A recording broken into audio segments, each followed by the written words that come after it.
Hello guys. Today we're gonna be doing, this is the fourth video today. What if Deku had aura manipulation? And if you don't know what aura manipulation is, it's from a web comic called Unordinary, and it's actually really good. If you haven't read it, you should actually do it. Or do read it, and yeah, it's the main protagonist's ability to pretty much copy any skill. I'm just gonna limit it a bit here because I haven't really seen anybody in Unordinary with a transformation type ability. So yeah, he is going to be able to copy one for all and all for one, but I don't think he's gonna need to copy all for one.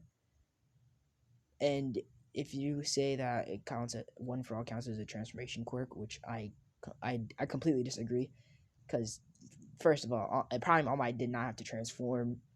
He was just buff. I don't know why the non-prime All Might goddamn has to transform.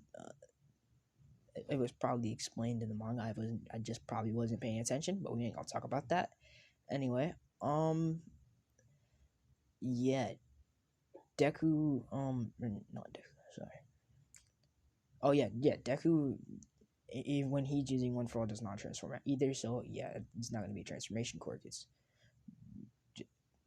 not gonna count as a transformation quirk, and it won't hurt his body in any way, because it does when he's using when John, the main character, is using aura manipulation. He doesn't sustain any damage from the ability, so I'm guessing he wouldn't be able to take damage from his own abilities. So quirks that would hurt him, like quirks that would hurt himself, if he copied a quirk that would hurt himself, it would not, hurt himself. And yeah, I think I'm gonna post one more video today, and that's it. 3 likes for part 2, and yeah, let's hop in right in. So we start off actually when Deku is at the quirk doctor, and they pretty much explain what I just explained about Deku's quirk, and Inko and Deku are very happy at the fact that Deku now knows how he can become a hero. And when he gets home to talk, or when he the next day when he goes to school, he goes to tell Bakugo this, but Bakugo decides to when Deku tells him about his quirk, he calls him a villain and saying that why does he need to steal people's quirk? And Deku explains that he doesn't steal people's quirks, and Bakugo says, "Yeah, you're a quirk stealer." And this is where a bit of John's personality kind of comes from, the ability that Deku has. And I'm going to say that he, it takes a bit of John's personality in this, which is the aggression mainly. And sorry. Yeah. So he pretty much gets angry at Bakugo, and Bakugo at this point has already unlocked his quirk, and he pretty much taunts Deku, saying what he's gonna do using his explosions. And Deku pretty much starts using Bakugo's explosions, but to a higher degree, and this shocks Bakugo, and Bakugo tells his goons to get ready to fight the villain, and they pretty much try to jump Deku, but Deku's using all of their quirks against them, being able to use at least 2 quirks at one time, copying them, and pretty much combining them together. And I'm just gonna say that one of them has like a tracker quirk that's able to target anybody from any distance, and whatever he fires towards them, it doesn't miss. So Deku shoots a kind of large explosion towards Bakugo, and it hits him directly on, and he's pretty much fighting all 4 of them. But then the teachers come in and tell him to stop and break it up, and tell them that they're gonna be in big trouble for they're sending them to the principal's office.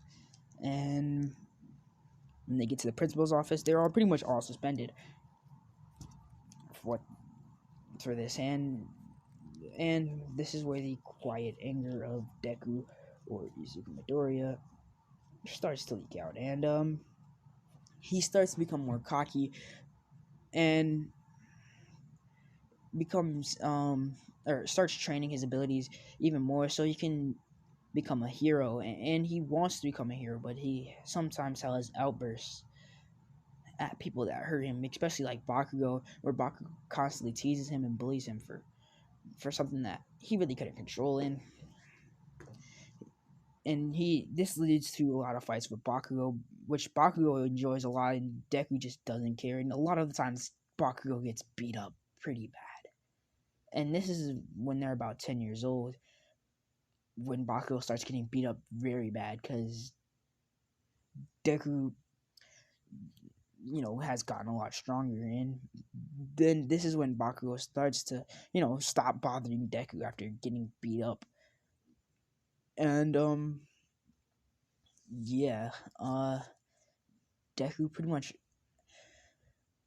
says that he will become the number one hero, and everybody, believes him because his quirk is pretty powerful, being able to copy people's quirks. And Deku then proceeds to, or not Deku, yeah, Deku proceeds to train for the last remaining years of his elementary slash middle school, and yeah, it pretty much goes all the way up to canon, but he doesn't get bullied at all, and he just pretty much trains trying to master his abilities, and a lot of the times uses Bakugo's quirk to beat people.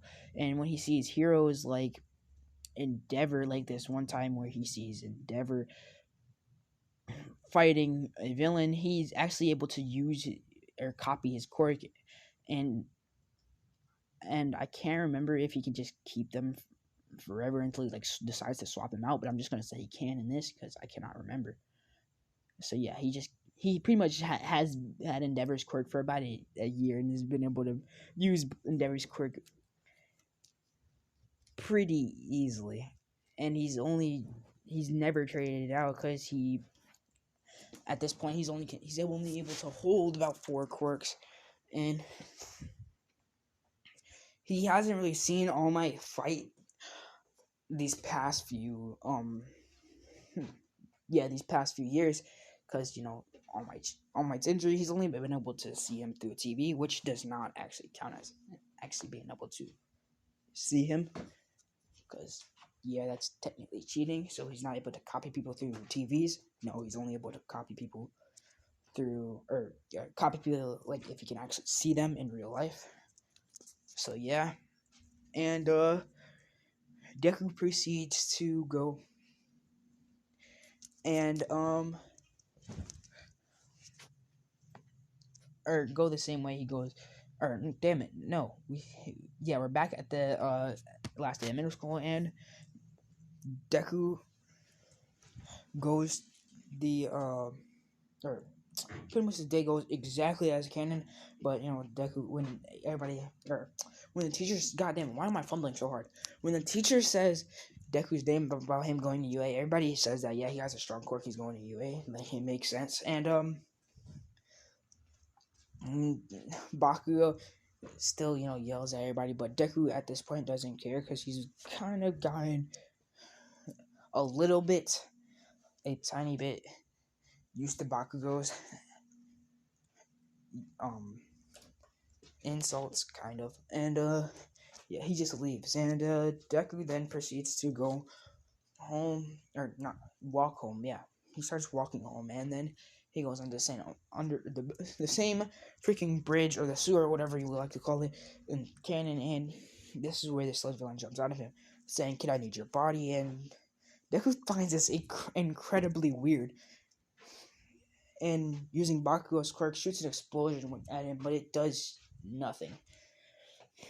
So Deku says, that's interesting, and actually uses Endeavor's quirk to pretty much use I can't remember what that one attack is called, like where he just puts them in a web and just puts it down. I'm just gonna say he uses that, but I can't remember what it was called. And yeah, he uses that against the sludge villain, which cuts it into tiny pieces and burns it heavily, making it scream out in pain. And it gets ready to start running away from Deku, but then All Might appears and punches this, or sends a punch towards the sludge villain. Which this is where Deku copies his quirk and immediately feels not immediately feels. My bad. He immediately sees the strain, or can tell like the strain on All Might's body, and it pretty much seeing how All Might's quirk works. And this shocks Deku and says this explains a lot, saying this is why he hasn't been acting that much anymore. He's only been doing about 2 hours of hero work nowadays, and we barely see him. Deku says internally, and then when the sludge villain gets splattered all over the place, Deku pretty much starts fanboying and asking All Might questions, and then his face turns serious and says, "What's up with the injury?" And this shocks All Might and says, "How do you know?" And Deku pretty much explains his quirk to him, and this shocks All Might.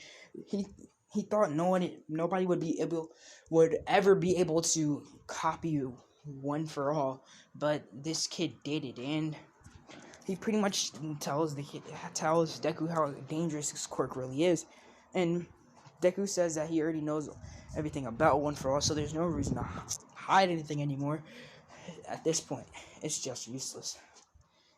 He already knows about the users, and they pretty much just greeted him with no resistance at all, which kind of shocks All Might, saying that the users didn't fight back. They didn't fight you copying my quirk. And Deku says no, and All Might says, "You must be a special one, kid." And then All Might thinks, saying, who else's quirk do you have? And Deku explains that he has the number 2 hero endeavors and Katsuki Bakugo's, and he says, and then Deku says, "Now I have yours too." And Deku says, "Well, it was nice meeting you, All Might, but I have to train for 10 months for the exams." And All Might says, "Hey, wait, maybe you, or maybe, do you want, no, not maybe, god damn it, why do I keep saying maybe, do you want to train under me for the 10 months? And Deku actually says, "Yeah, why not?" And then they, switch contact info, and Deku, starts leaving, and All Might picks up the sludge villain and heads to the police station. And the next day, Deku starts getting trained by the one and only All Might. And this is where the 10 months happening. I really thought I was gonna leave it off here. Nah, cause y'all really thought. Anyway, yeah, Deku pretty much trains with All Might for 10 months and asks who does he think or All Might asks Deku, who does he think or does he have anybody that might be able to take his quirk? And Deku says, no, not really. And the reason why All Might hasn't asked Deku, which he already has, and Deku refused, saying that it's kind of useless since he can just copy the next person with One for All's quirk and easily use up to 100% and all of the other abilities that come with it. Kind of making there 2 users of One for All at this, 3 actually, including All Might. So yeah. But I was talking about 2 users that are the same age of One for All. And, yeah. Deku proceeds to ask how many people... what about, Nadai, have you asked Nadai? And, since, Deku knows some of these people. And All Might says, or Night has already recommended somebody, but I don't want to, you know, give somebody a, or talk to, Night again, to be honest, because we kind of left off at a bad note. But Deku pretty much tells him to get over it, and saying that you guys were friends, and the reason why you guys pretty much fought over was because of the fact that he wanted to protect you, All Might. And Deku pretty much explains, how Night Eye feels, and over the 10 months, All Might does give his quirk to Mirio, and this is where Mirio and Deku meet in like the middle of the 10 months, like about 5 months in. And when Mirio and Deku meet, Deku pretty much explains his quirk to him, and knowing everything, and he already knows about One For All telling him that. And Mirio says, "Okay, so I'm gonna be training with you," and Deku says, "Yeah." And Deku tells Mirio to not hold back, and at this point, Mirio can already use 5% of One For All, because he's already had it for about like 2 to 3 weeks. And yeah, it seems like a short time, but Mirio already had a quirk, and Deku and Canon did not, and he wouldn't know how to, focus or separate his energy like that. But Mirio would, because Mirio has a quirk, and it literally relies on him being focused. So yeah, Deku pretty much sits with sparring against Mirio, and it seemed like getting intense. And at this point, Deku's only using like Hell Flame, which is Endeavor's quirk, and yeah, he's fighting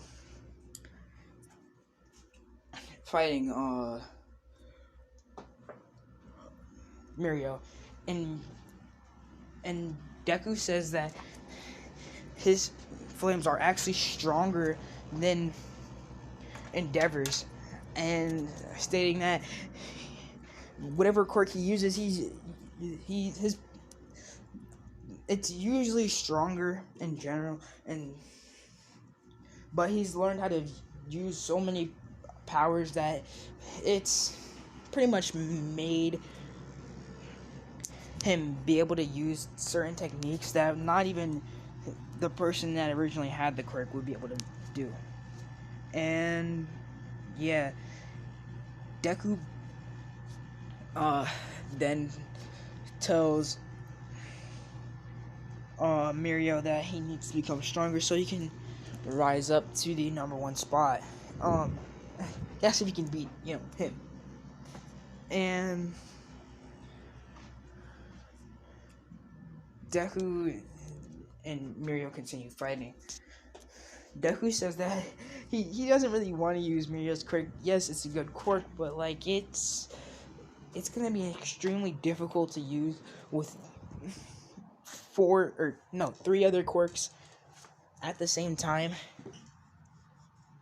Cause mainly he will only be able to use One For All with it. Cause both of the other quirks is Hell Flame and Bakugo's quirk, which is explosions. So yeah. Anyway, the 10 months is over, and Deku pretty much gets Nezu offers him a recommendation, but Deku declines, saying that he wants to get into and show his power, and which he does actually. He gets in there, and he starts walking towards the buildings and saying, "Wow, this place is big." And then he sees a girl about to fall, and he catches her before she can fall, and he says, "Well, sorry, are you alright?" And she says, "Yeah, I'm fine, thank you." And Deku then proceeds to, continue walking in, and Deku sits down right next to Bakugo, and Bakugo pretty much starts talking smack to Deku while they're sitting there trying to listen to the thing. And Ida pretty much gets up and interrupts President Mike, telling President Mike to or about the missing zero pointer or missing other robot, and then turns his attention to Deku and Bakugo, saying that if you guys are just going to keep talking to them and not take this seriously, maybe you should leave. And then Deku decides to actually get up, and this is where Deku's anger starts to leak, and Deku starts saying, "Shut up, because you're interrupting. You're interrupting. We're not even mad aloud at all." And first of all, he was talking first, so I don't know why you yelling at me for. So sit down, because you're interrupting the entire thing. And after this, Yuta actually sits down, because he just pretty much got owned for that one. And Deku proceeds to sit down as well, and Bakugo says, hey, "That's your anger popping out or leaking out," and Deku ignores him, and President Mike laughs at this, and he continues as what he was saying. And yeah, they do the written portion. Now I remember it when I was doing what if Deku was a Power Ranger. I couldn't freaking no, not what if Deku was a Power Ranger. It was what if Deku was a Saiyan and had a Kryptonian brother. Now I literally could not remember what it was called. Yeah. Anyway, they do the written portion, and then they do the physical part, which Deku gets put in the same thing he does in canon, and he pretty much immediately blasts off with One for All, using One for All from All Might, because Mirio's isn't as refined, and if he does use it, yes, it's going to be stronger and he's going to have a lot of techniques with it, but he doesn't want to use it yet, just in case some surprise happens that he might not be prepared for. Link. And Deku then proceeds to use All Might's version of One for All. And hold on. Alright, sorry I have to end the video so abruptly, but yeah, I have to edit. Yeah, so 3 likes for part 2. Peace out, everybody, and goodbye.